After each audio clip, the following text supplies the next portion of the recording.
temos, nós estamos aqui, de uma certa maneira, assim, colocando um aperitivo na sua boca, né?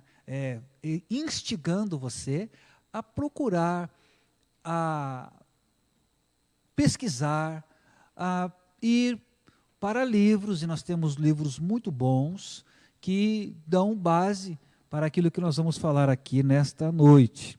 Então, a gente não deveria desprezar o assunto milênio, né, como sendo um assunto sem importância, porque é algo que diz respeito àquilo que está por vir, e tem algumas teorias que falam a respeito do milênio que vale a pena nós nos aprofundarmos, vale a pena nós estarmos inteirados dessas teorias, vale a pena nós nos aprofundarmos aqui. Então, existem teorias sobre o milênio, e a ideia, só vou tentar aqui ser bem claro para você nesta noite aqui, com relação à questão do milênio. Então, na quarta-feira da semana passada, nós abordamos aqui as 3 teorias sobre o arrebatamento da igreja. A primeira teoria, só fazendo uma leitura rapidinha para você se situar aqui na questão do milênio.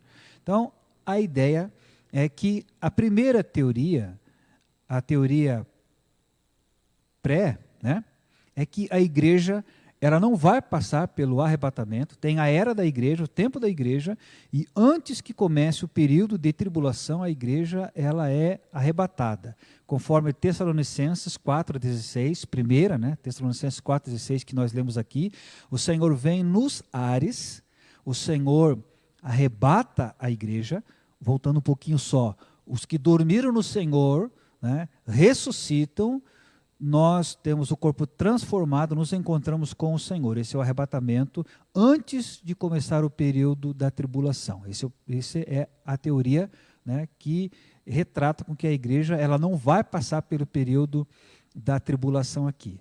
Aí tem a segunda teoria, que é a teoria mid- ou meso-tribulacionista, que defende que a igreja vai passar por 3 anos e meio aqui, e na metade, né, dos 7 anos, ou seja, os 3 anos e meio, o Senhor vem, da mesma maneira como eu falei aqui, o Senhor vem nos ares, ressurreição dos justos, os vivos, corpo transformado, e sobem com o Senhor, e a partir daí começam os últimos 3 anos e meio, que é o período da grande tribulação. E a teoria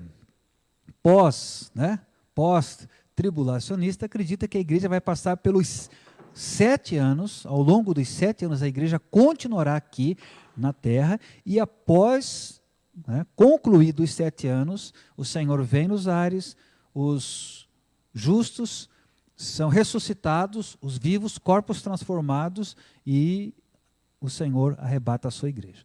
Aí vem, justamente, nas teorias, a questão do milênio. O que vai acontecer, então, depois, né, do período da tribulação? Então, aí que a gente entra em Apocalipse 20, e tem algumas referências aqui, eu quero aqui ser bem didático, né, para que você possa acompanhar aqui.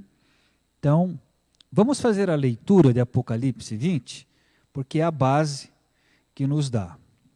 Abra sua Bíblia lá em Apocalipse, capítulo 20.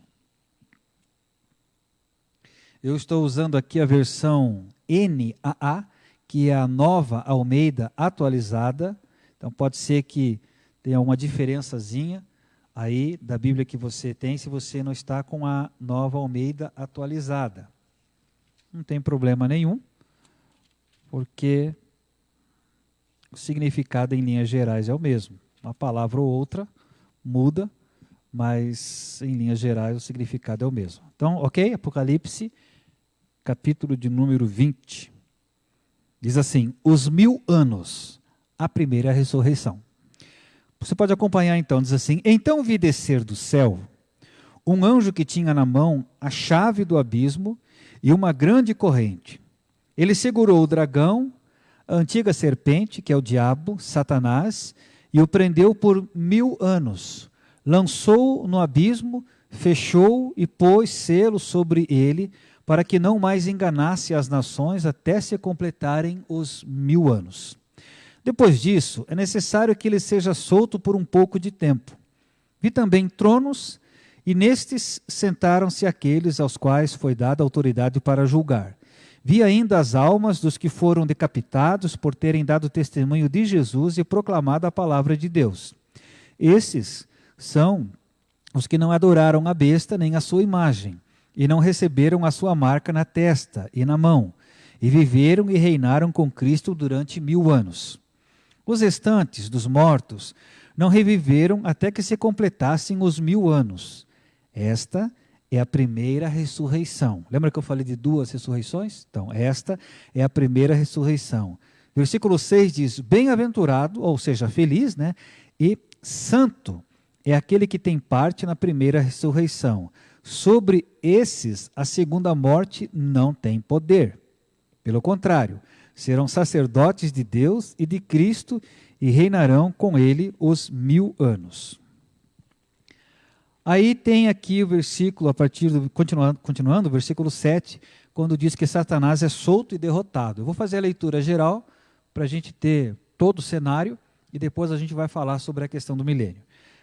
Versículo 7 então, Apocalipse 20, versículo 7. Quando, porém, se completarem os 1000 anos, Satanás será solto da sua prisão e sairá para enganar as nações que estão nos 4 cantos da terra, Gog e Magog, a fim de reuni-las para a batalha. O número dessas é como a areia do mar.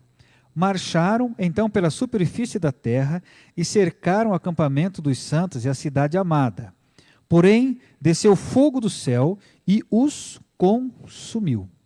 O diabo, que os tinha enganado, foi lançado no lago de fogo e enxofre, onde já se encontram a besta e o falso profeta, e serão atormentados de dia e de noite, para todo sempre. Versículo 11 fala sobre o juízo de Deus. Vi um grande trono branco e aquele que está sentado nele. A terra e o céu fugiram da presença dele, e não se achou lugar para eles. Vi também os mortos, os grandes e os pequenos, que estavam em pé diante do trono. Então foram abertos livros, no plural. Ainda outro livro, o livro da vida, foi aberto. E os mortos foram julgados segundo as suas obras, conforme o que estava escrito nos livros. O mar entregou os mortos que nele estavam. A morte e o inferno entregaram os mortos que neles havia. E foram julgados um por um, segundo as suas obras. Então a morte e o inferno foram lançados no lago de fogo. Esta é a segunda morte, o lago de fogo. E se alguém não foi achado inscrito no livro da vida, esse foi lançado no lago de fogo. Então aqui Apocalipse 20 fala a respeito do milênio. Na verdade, sendo bem sincero e transparente para você, o milênio não tem muitas referências bíblicas que falam a respeito do milênio. Tanto é que alguns acreditam que o milênio não existe, né? São os amilenistas, a de negação, a de não, né? Então, algumas pessoas acreditam que o milênio não existe, né?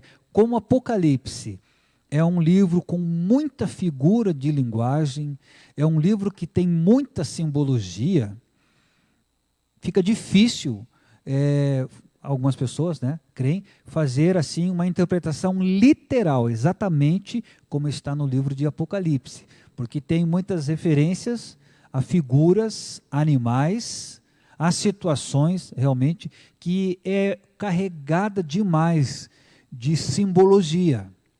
Então, essa é uma linha de pensamento, né, que não acreditam que seja realmente assim literal, exatamente como está escrito ali. Mas é importante a gente entender algumas coisas nesse livro. Como já falei, Apocalipse é um livro complexo. Apocalipse, para você ter ideia, foi um dos últimos livros a entrar no cânon bíblico, né? Foi tem um professor meu que ele falou que a porta do cano estava se fechando e os livros foram entrando. Foram entrando naquela sala, né? E Apocalipse entrou raspando assim, passou Apocalipse, fechou, e os 66 livros como nós temos hoje estão assim, mas Apocalipse foi um livro que houve uma relutância muito grande pela simbologia. Existem muitos símbolos, existem muitas figuras de linguagem. Então, por isso que Apocalipse foi um livro que entrou por último no cânon, né, bíblico, ou seja, na vara de medir, ali no crivo, como um livro sagrado, né, a gente encontra Apocalipse como sendo um dos últimos, o último livro no cânon bíblico. Bom, acho que dispensa explicar muita coisa a respeito de milênio, né, qual a definição da palavra, porque o próprio nome já ajuda bastante, né? Milênio vem de 1000, e o próprio texto de Apocalipse 20 fala a respeito de 1000 anos, fala a respeito ali do milênio, de 1000 anos ali. Fala a respeito de um período muito interessante, onde haverá uma paz inenarrável, uma paz que não tem precedente, né? Porque é um período onde o próprio texto diz ali que Satanás ficará preso, aprisionado por 1000 anos. Então toda a ação demoníaca, toda a ação das trevas, será extinta, será, né, limitada, porque Satanás ele estará preso, ele não, né, foi consumido ainda no lago de fogo e enxofre, enfim, mas a ação dele sobre os planetas, sobre especificamente a Terra, né, o nosso globo aqui estará limitada. Ele não terá o poder como ele tem o poder hoje de agir da forma como ele age, apesar que o Espírito Santo ainda segura. Você imagina se não tivéssemos o Espírito Santo aqui, né? O Espírito Santo, ele detém ainda, ele segura, o Espírito de Deus ainda segura muitas coisas que Satanás e seus demônios, eles gostariam de causar para nós aqui na Terra. E da onde que você está tirando isso, pastor? Né? Que texto é esse? De onde que vem essas referências aí? Você está falando aí de coisas que estão aonde? Na verdade, são coisas que estão na Bíblia e nós temos livros de apoio. Eu vou aqui mostrar para você um livro que nós usamos, um livro teológico, que é a Introdução à Teologia Cristã. Esse é um livro que nós usamos no nosso seminário teológico, os autores Orton Willey e Paul Culbertson. Então, esse é um livro da Casa Nazarena de Publicações. Então, muito daquilo que nós abordamos aqui, né, eles estão aqui. Claro que não exaustivamente, mas de uma forma assim sistemática, né, com relação a isso. Então, existem algumas situações no nosso globo, na nossa Terra, que elas não vivenciaram ainda. Eu vou pedir para que você, então, por gentileza, eu falei, né, estudo tem que ter papel e caneta, né, e Bíblia também. Então, por favor, vá lá para Isaías, capítulo 65, versículo 25. Antigo Testamento, Isaías 65, 25. Tem uma passagem muito interessante.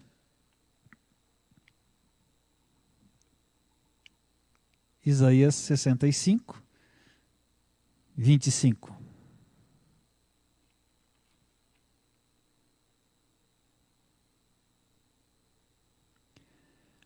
Ok? Diz assim: o lobo e o cordeiro pastarão juntos, e o leão comerá palha como o boi. Pó será a comida da serpente. Não se fará mal nem dano algum em todo o meu santo monte, diz o Senhor. Eu pergunto para você, em qual momento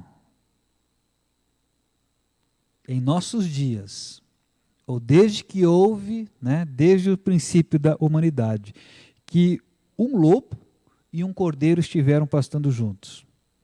Qual o momento que o leão comeu a palha juntamente com o boi? Sendo que nós assistimos esses programas aí, Animal Planet e outros aí, a gente vê a ferocidade, a gente vê realmente a gana ali do leão e de outros predadores com relação aos animais. Então, a ideia é que Isaías 65, 25, está retratando uma era, um período que ainda não aconteceu. Um período que ainda não aconteceu de animais, no nosso tempo hoje, dificílimos de estarem coabitando juntos, vivendo juntos ali, eles estivessem nessa paz reinante. Ainda, voltamos para Isaías 11, versículo 7. Volta um pouco, mesmo livro, profeta Isaías 11, versículo 7. Fala aqui a respeito de algo que nos interessa nesta noite.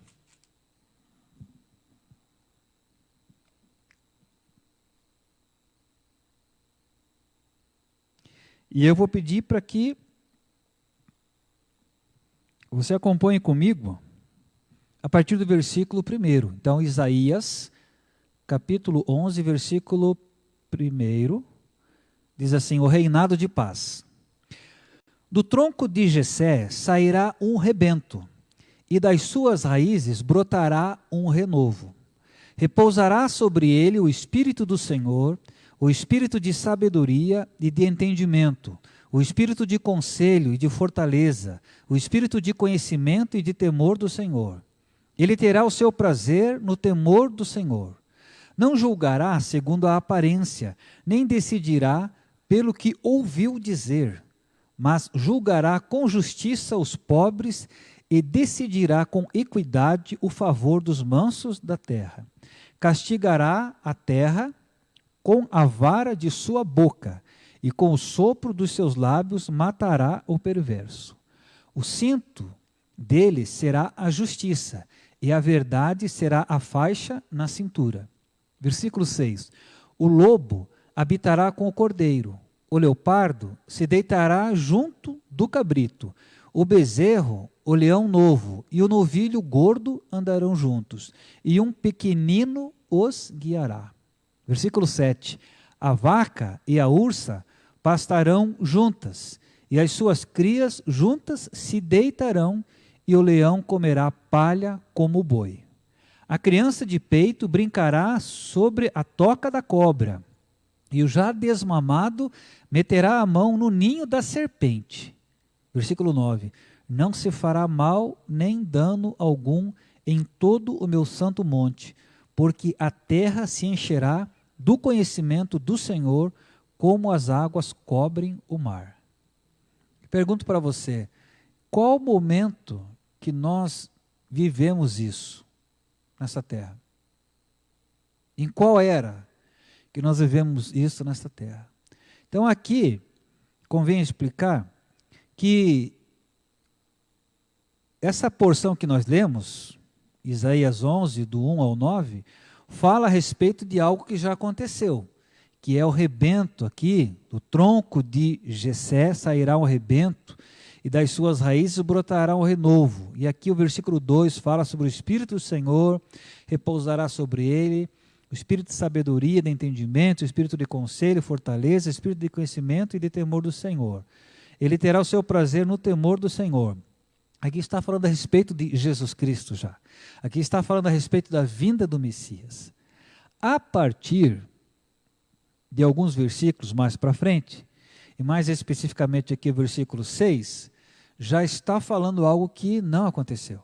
Então, por isso que é importante, e nós precisamos dar crédito à Escritura Sagrada, porque realmente a Bíblia é um livro muito especial. A Bíblia não é um livro escrito por homens, não é um mito, não são fábulas, mas a Bíblia é um livro espiritual e retrata e mostra e comprova situações que aconteceram e situações que vão acontecer ainda. Você veja, não é nem em todo um capítulo, mas em 9 versículos aqui de um capítulo apenas, nós vimos aqui que está retratando aqui a respeito do Senhor, que no momento que Isaías, aqui o profeta Isaías escreveu, 750 anos aproximadamente antes da vinda do Messias, esse livro foi escrito.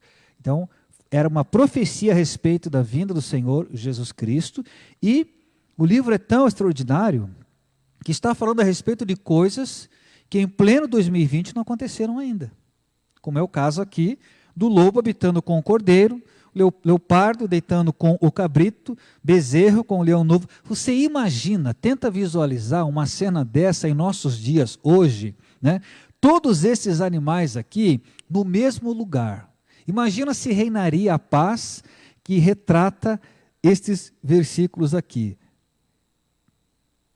Eu creio que é difícil de você visualizar uma paz reinante aqui entre esses animais aqui, porque se você observar, a cadeia aqui predatória, um está ali prestes, a dar o bote no outro.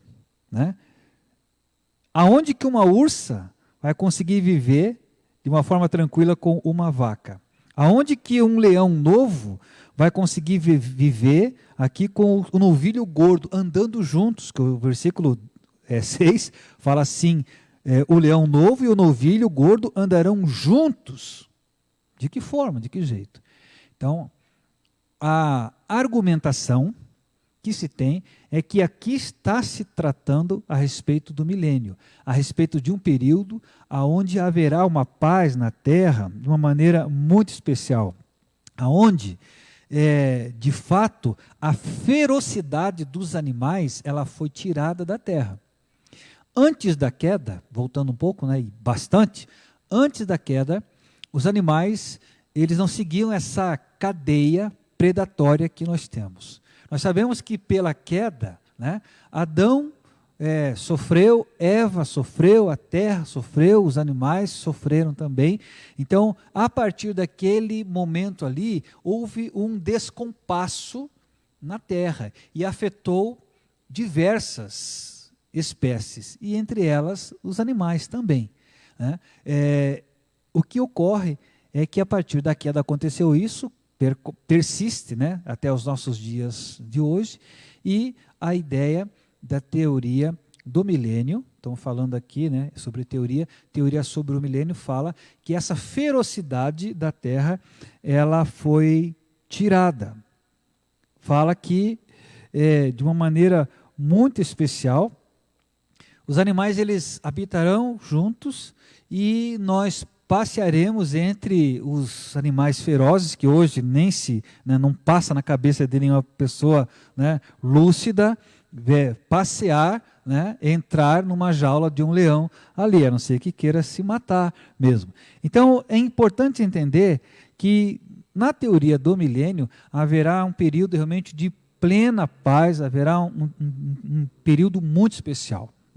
Aí entramos aqui na teoria pré-milenista. Então, a primeira teoria que nós vamos abordar aqui nesta noite, após esse pano de fundo. Então, qual que é o significado pré-milenista? A segunda vinda de Cristo será antes do milênio. Como que é a ordem dos acontecimentos? A era da igreja termina no tempo da tribulação. Cristo volta à terra, estabelece e dirige seu reino por 1000 anos, ocorre a ressurreição e o juízo dos não salvos, e depois vem a eternidade. Então, qual que é o método de interpretação que o pré-milenista ele usa? Segue o método de interpretação normal, literal, histórico, gramatical. Então, para o pré-milenista, Apocalipse capítulo 20 é literal. Ou seja, exatamente como está escrito em Apocalipse 20 é que vai acontecer para o pré-milenista. E a questão do arrebatamento, como é que fica? A questão do arrebatamento, na verdade, não há unanimidade quanto ao tempo em que vai ocorrer o arrebatamento.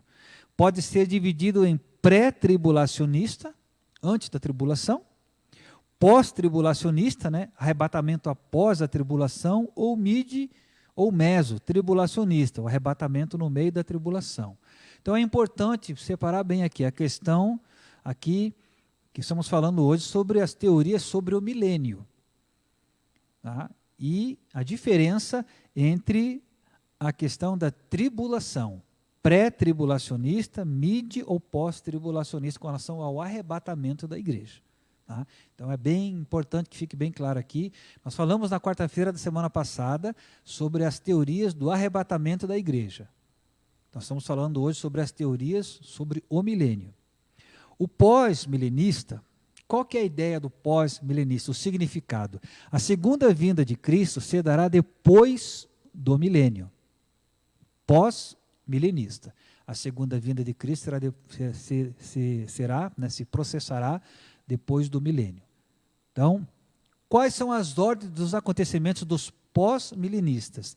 A parte final da era da igreja, ou seja, os últimos 1000 anos, é o milênio, que será uma época de paz e abundância promovida pelos esforços da igreja.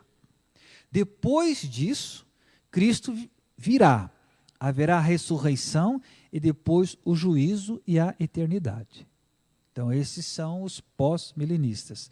Qual que é o método de interpretação que o pós-milenista ele defende, né?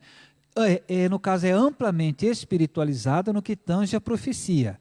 Apocalipse 20, entretanto, ele será cumprido num reino terreno estabelecido pelos esforços da igreja. Então, é importante entender isso, a diferença aqui, né? Para o pós-milenista, os esforços da igreja é que vão fazer com que nós tenhamos aqui 1000 anos de paz, 1000 anos de tranquilidade, onde a igreja vai ter o poder, vamos dizer assim, de amarrar, né, de prender Satanás, ele será preso por 1000 anos a ação dele. Então, é um método de interpretação, assim, grandemente, amplamente espiritualizada, né, com relação à ideia da igreja. Aí tem o amilenista.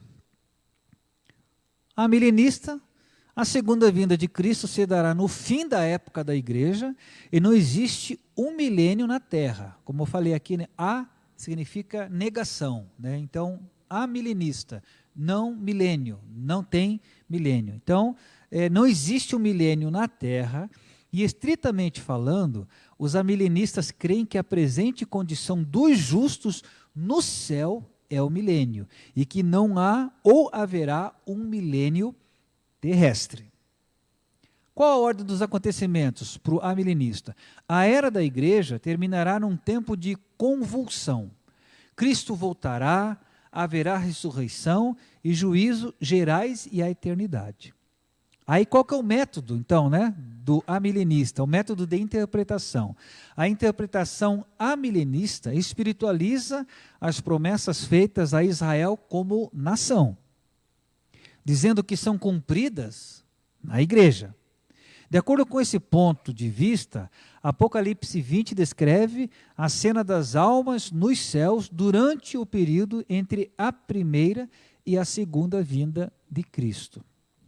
Então é importante a gente observar essas teorias, porque elas falam a respeito de um período, algumas acreditam que será assim literal, um período literal mesmo, né, de paz nesta terra aqui, haverá um período assim de perfeita paz, haverá um período de harmonia entre os seres, né, não é só o homem, nem só os animais, mas entre os seres aqui na terra, de uma maneira que será realmente assim, literalmente 1000 anos aqui, onde o Senhor vai reinar em Jerusalém, onde ele descerá ali em Jerusalém. Lembra da passagem quando ele subiu, que os anjos falaram assim, o que vocês estão olhando para o céu?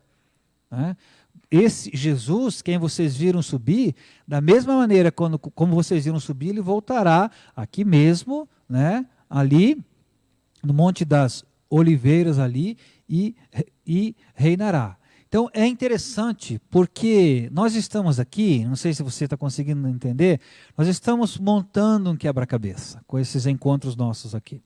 Às quartas-feiras nós estamos montando um quebra-cabeça. Pode parecer, e se parece para você, não fique preocupado, né? Poxa, eu não estou entendendo nada do que o pastor está falando ali, está muito confuso. Fique tranquilo, porque é assim mesmo. Porque nós estamos criando aqui um quebra-cabeça, nós estamos montando um quebra-cabeça.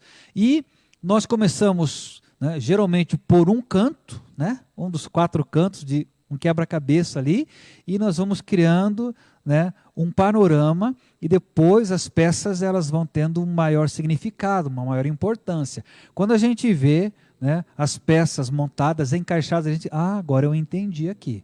Por isso que eu não fiz questão de trazer nada a nível de quadro, a nível de uma TV, aqui a nível de algum gráfico, justamente para não confundir nesse momento. Mas nós temos condições, depois, ao longo desses estudos aqui, de nós criarmos alguma coisa, né, a nível mais assim gráfico, a nível mais, uma forma mais fácil de compreensão a respeito daquilo que nós estamos falando aqui. Então, é importante que você busque direcionamento de Deus, busque a instrução do Senhor. É importante que você comece, né, se já não vinha, mas comece a olhar para esse livro com respeito. Comece a olhar para esse livro com devoção. Comece a olhar para esse livro com desejo de conhecer e de entender. Como já falei aqui, não sou eu que falo, mas todos os líderes, pastores falam, a Bíblia é um livro, em algumas situações, claro, muito fácil de entender, e em algumas situações existem coisas como que por mistérios aqui. Existem passagens, existem interpretações, as quais elas virão facilmente, será muito claro a interpretação. Existem porções escatológicas que dizem respeito aos eventos das últimas, o estado das últimas coisas, onde nós teremos que, né, papirar, ralar, estudar muito. Claro, este livro e outros livros mais que vão nos dar um suporte, um apoio. O que é importante aqui também, veja que tudo que eu estou falando aqui é importante, né? Mas o que é importante aqui também é fazer com que você tenha uma mente aberta para ler e para não fechar uma questão, para não definir algo sem o conhecimento do todo, para que depois você não tenha que fazer conforme a gente faz às vezes no quebra-cabeça. Lembra aquela peça mal encaixada que a gente colocou na força ali? Depois você tem que tirar, por quê? Porque aquela peça não é daquele lugar. Né? A gente quer forçar aquela peça que seja dali, mas tem tudo a ver aqui, né? Mas os desenhos ali, eles não se encaixam, então nós estamos forçando a barra. Então a ideia para que a gente possa ter um estudo aqui bom, é que a gente não force nenhuma peça, mas que a gente comece a entender e comece a se familiarizar com alguns termos como arrebatamento da igreja, com milênio, com pré-milenista, com pós-tribulacionista, com amilenista, né, com meso ou mid-tribulacionista, porque quando a gente começar a falar, e a gente vai começar a ligar, né, todas essas figuras aí, a gente entende do que está sendo falado. Por isso que é muito importante você não perder a sequência dos estudos que nós estamos trazendo aqui. Tá? Então, tem algumas informações importantes sobre, um exemplo, o dia do Senhor. O dia do Senhor, se a gente faz uma leitura grotesca, e eu estou indo já para a conclusão aqui, o dia do Senhor, se você faz uma leitura assim, muito superficial, uma leitura, né, rápida, vamos dizer assim, a gente é tentado a interpretar que o dia do Senhor é um dia literal de 24 horas. Então, dia, hipoteticamente falando aqui, tá? Por favor, não fale depois que o pastor Roberto, né, ele colocou aqui que o Senhor Jesus vem no dia X. Mas, hipoteticamente falando aqui, né, dia 25 de setembro de 2020. A ideia nossa é que dia 25 de setembro, um dia solar, um dia de 24 horas, de 2020, é que efetivamente o Senhor Jesus virá. E a verdade é que o dia do Senhor é um período. Você entendeu? O dia do Senhor é um período. E haverá um dia inaugural, onde a partir daquele momento ali, o dia do Senhor já veio. Exemplo. O arrebatamento da igreja inaugura o dia do Senhor. Não vai encerrar, mas inaugura o dia do Senhor. Por isso que tem pessoas que falam assim, mas então, pastor, Jesus então, ele tem uma terceira vinda, né? Porque ele veio uma vez, encarnou, aí está a previsão da segunda vinda, nos ares. Então tem uma terceira vinda, quando ele virá a essa terra. Erro. Porque a ideia aqui não é nessas aparições. Ele veio pela primeira vez, encarnou aqui, conhecemos o ministério dele, né? Subiu, e a segunda vinda se dará em duas fases. A primeira, presta atenção, para não fazer confusão. A primeira, nos ares, inaugurando o dia do Senhor. E haverá o momento onde ele colocará o pé nesta terra, mais especificamente lá no Monte das Oliveiras, em Jerusalém, quando ele descerá e ele reinará, que é a conclusão da sua segunda vinda. Ok? Eu paro por aqui nessa noite e eu acho que não tenho nem como falar sobre um outro assunto na quarta-feira, né, da semana que vem, que é sobre isso que eu acabei de deixar o gancho aqui nessa noite, que é a segunda vinda do Senhor, através do arrebatamento e a segunda vinda, né, concluindo, né, o dia do Senhor, quando ele colocará os seus pés lá no Monte das Oliveiras, em Jerusalém, Israel. Eu espero que você tenha sido grandiosamente abençoado e edificado aqui, e eu vou convidar você para estar presente na próxima quarta-feira, às 20 horas, onde nós faremos mais uma live aqui, falando especificamente daí sobre o dia do Senhor, a segunda vinda do Senhor. Nós estamos montando um quebra-cabeça, e eu conto com a sua participação. Que Deus te abençoe. Eu quero orar com você. Vamos orar pelo planeta, né? Está precisando. Vamos orar aqui. Pai, eu quero colocar diante da tua presença nesta noite a nossa terra. Quero colocar, assim como está esse globo aqui nesta mesa, nesta noite, representando aqui todos os países, representando todos os povos, todas as tribos, todas as línguas, os continentes todos, as ilhas todas, Pai, do nosso planeta Terra. Eu quero colocar diante da tua presença nesta hora, Senhor. E eu peço, Deus, que tu estejas, Senhor amado, estendendo as tuas mãos e removendo, Senhor amado, toda a peste, Senhor, que está sobre este planeta, que está sobre a nossa terra.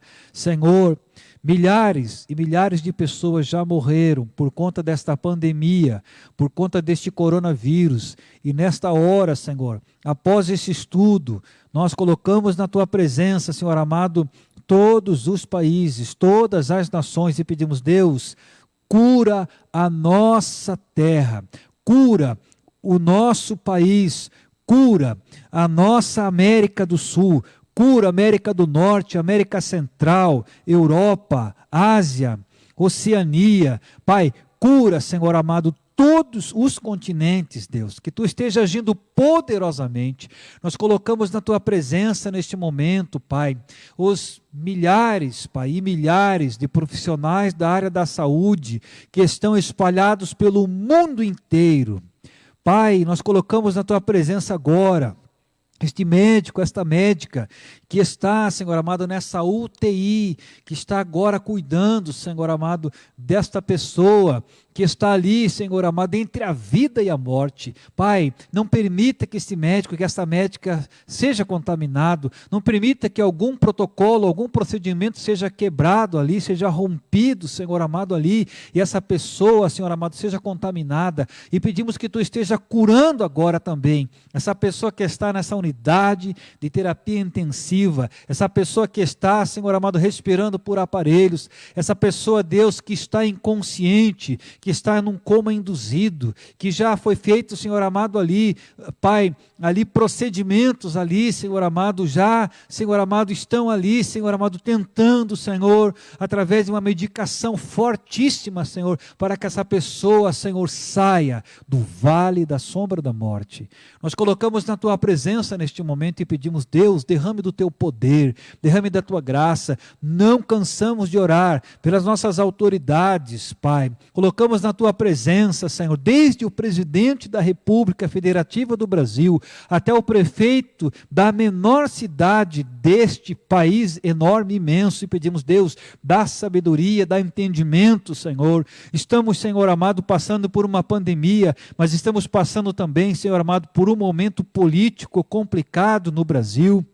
E colocamos na Tua presença e pedimos, Deus, tenha misericórdia, abre os olhos, Pai, de todos esses políticos, Deus, que haja consciência daquilo que estão fazendo, Senhor, interesses escusos, interesses, Pai, pessoais, Pai, motivos agora, Senhor, de projeção e de promoção pessoal do Seu nome, Senhor, de cargos, Pai, para as próximas eleições, que caiam por terra em nome de Jesus, Pai, que Tu esteja agindo poderosamente, Pai, e que nós possamos ver uma nação que não está, Senhor amado, se polarizando, uma nação que não está, Senhor amado, a favor do presidente e contra o presidente, que não está, Senhor amado, aí de um lado e de outro, Senhor, dividindo a nossa nação, mas que haja o entendimento que nós precisamos como brasileiros nos unir. É necessária unidade, é necessária união na nossa nação, para, Senhor amado, enfrentarmos um momento tenebroso, quando, Senhor, mais de 5.000 pessoas, Pai, já morreram por conta, Senhor amado, dessa Covid-19, Pai. Nós queremos colocar na Tua presença as igrejas, os pastores, os líderes, e pedimos, Deus, que Tu estejas, Senhor, recebendo o clamor das igrejas, independente da denominação, o clamor do povo brasileiro que tem sofrido, que tem padecido, pessoas que já perderam o seu emprego, pessoas que já estão em casa, Senhor, por conta de um afastamento social, mas já não têm um emprego, após passar esse afastamento social, já não tem, Senhor amado, uma empresa para voltar a trabalhar, já foram desligados, já foram dispensados desta empresa. Deus, existem previsões, Pai, catastróficas com relação à economia, e, Pai, os vários, Pai, segmentos da sociedade estão vendo, Senhor, um futuro tenebroso, mas nós confiamos em Ti, nós aguardamos em Ti, nós não temos medo, nós não temos o temor, porque nós temos, Senhor, a esperança e a confiança, Senhor, de que Tu és o Deus poderoso e de que tudo está nas Tuas mãos, tudo está no Teu controle. Passaremos por períodos difíceis, sim. Enfrentaremos adversidade, sim. Enfrentaremos um momento turbulento, Pai, uma crise, Senhor, econômica global, sim. Mas Tu és o nosso Deus, Tu és o nosso Senhor, e os nossos olhos estão fixos e fitos em Ti. Nós esperamos em Ti, nós aguardamos em Ti. Por isso, nós não temos o que temer e lançamos sobre Ti toda a nossa ansiedade, ó Pai. Assim nós oramos em nome do Senhor Jesus. Amém. Eu queria convidar você a estar ofertando, a estar dizimando. Nós estamos com os templos fechados, mas as despesas de uma igreja continuam tendo que ser pagas, né? Nós temos as faturas de água, as faturas de energia elétrica, as faturas de telefone, de internet, né? E então nós temos as nossas obrigações, de todos nós, né? Eu estou falando para você que é crente, estou falando para você que é dizimista fiel, estou falando para você que tem amor e o coração na casa do Senhor. Então, faça o seu depósito, se organize, né? Coloque como prioridade ir a uma agência bancária e fazer essa transferência, fazer esse depósito ou fazer a transferência pela internet. Mas eu vou passar as informações da nossa igreja aqui para que você esteja ofertando, para que você esteja dizimando. Então, a igreja tem a conta corrente na instituição Banco Itaú. Banco Itaú, agência 0274. Agência 0274, conta corrente 32 166, dígito 0. Conta corrente 32 166, dígito 0. De repente você trabalha com outro banco, que não é o Banco Itaú, né? Você precisa fazer uma transferência. Quem sabe você faz pela internet, pelo seu aplicativo, pelo seu smartphone. Possivelmente você vai necessitar o CNPJ da igreja. Nossa igreja é legalmente constituída, né? Nós temos toda a documentação, então eu vou fornecer para você o nosso CNPJ da primeira igreja do Nazareno aqui de Curitiba, que é o 77-961-290/1000 ao contrário, ou melhor, vamos corrigir, /3000 ao contrário, -26. Eu vou repetir, né? Eu me confundi no começo aí, mas vamos lá. CNPJ, então, da primeira igreja do Nazareno aqui de Curitiba, 77-961-290/3000 ao contrário, ou seja, 0003-26. Esse é o CNPJ da primeira igreja do Nazareno de Curitiba.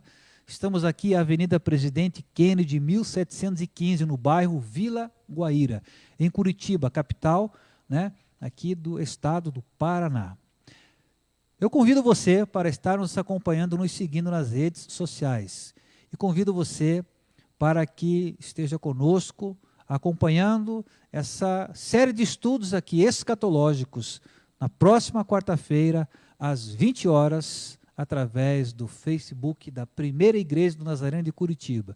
Estamos ainda transmitindo os cultos online, então no próximo domingo, nós estaremos aqui às 19 horas, fazendo uma live, né? Um culto online aqui. Você está convidado a reunir a sua família aí, a convidar os seus amigos, vizinhos, para eles estarem acompanhando também, né, na sua casa, lá não podemos ter a reunião, né, física, mas compartilhe que a primeira igreja do Nazareno continua realizando os cultos, né, de uma forma eletrônica, de uma forma online, né, cultos online, live, né, ao vivo aí. Então, no próximo domingo, às 19 horas, e na próxima quarta-feira nós voltamos com esse estudo aqui sobre escatologia. Que o Senhor te abençoe e te guarde. Que o Senhor faça resplandecer o seu rosto sobre ti e tenha misericórdia de ti. Que o Senhor sobre ti levante o seu rosto e te conceda a graça, a paz, a saúde, em nome do Pai, em nome do Filho e em nome do Espírito Santo de Deus. Que Deus te abençoe em nome de Jesus.